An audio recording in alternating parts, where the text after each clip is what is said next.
too. Okay, so we're the art collectors, and we are basically the cash machine of this whole market. Guys, listen, please. So we're basically the cash machine, but also the person who buys art in appreciation of it. So most of our discussion was based around the fact that as collectors, we have this innate sense that we are very much like a part of the art market in terms of we're the buyers, even more so somewhat than museums and things. And historically, we have collected everything, and in the art world, it's become sort of everyone's collecting everything, but then there's some people who are collecting just some things, and it's kind of like a menagerie of exciting collections. And then just generally, we are here to be art appreciators, but also here to buy the art and like make a name for ourselves or for artists or for the art market in general.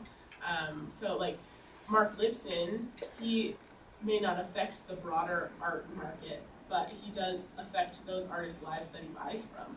And then, but like Saatchi, he is a part, he's like a cultural icon that runs the machine.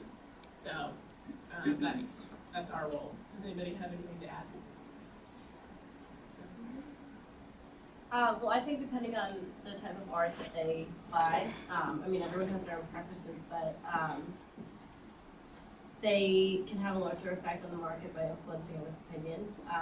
Say they're really well known in, I mean, this is just a very specific example, but like African sculpture or something, they can, by collecting pieces like that, they take them away from others, and that's kind of how they gain like a higher status.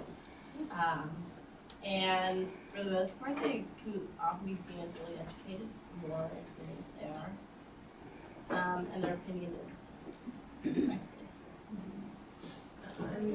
We were talking, that was the positive and negative, the last question, or one of the last questions, but like a negative aspect of the educated or sophisticated persona maybe is negative in the way that it gives off this exclusivity, whereas more people are apprehensive to become educated.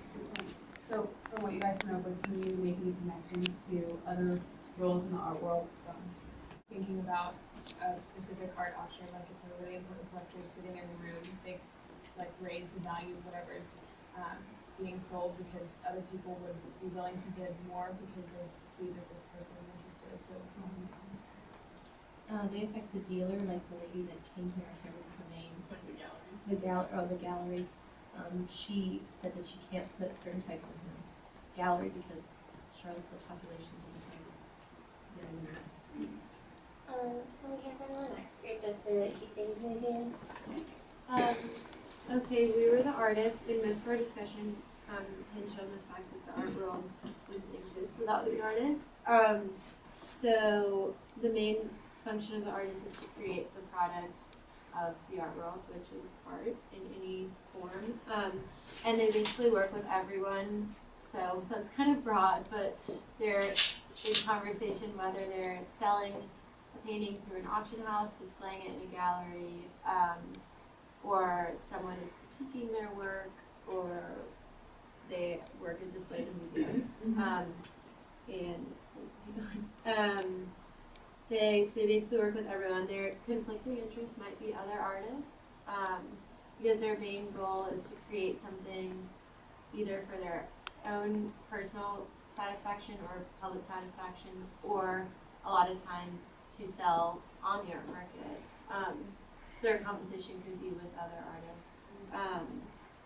And their role is significant again because none of this would exist without people creating art.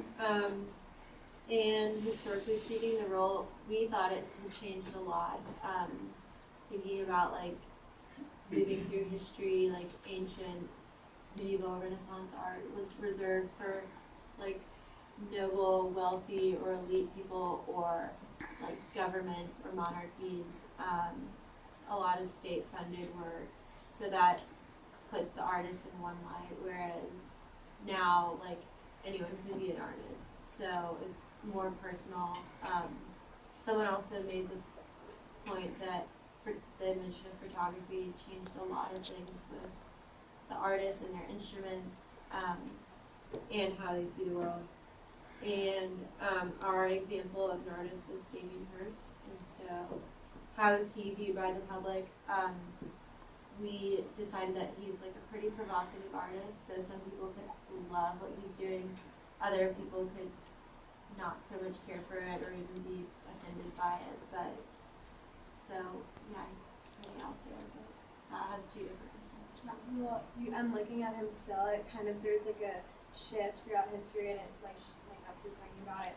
It started with like just religion, and kind of moved into something as like limitless and like there's zero boundaries for Damien's art.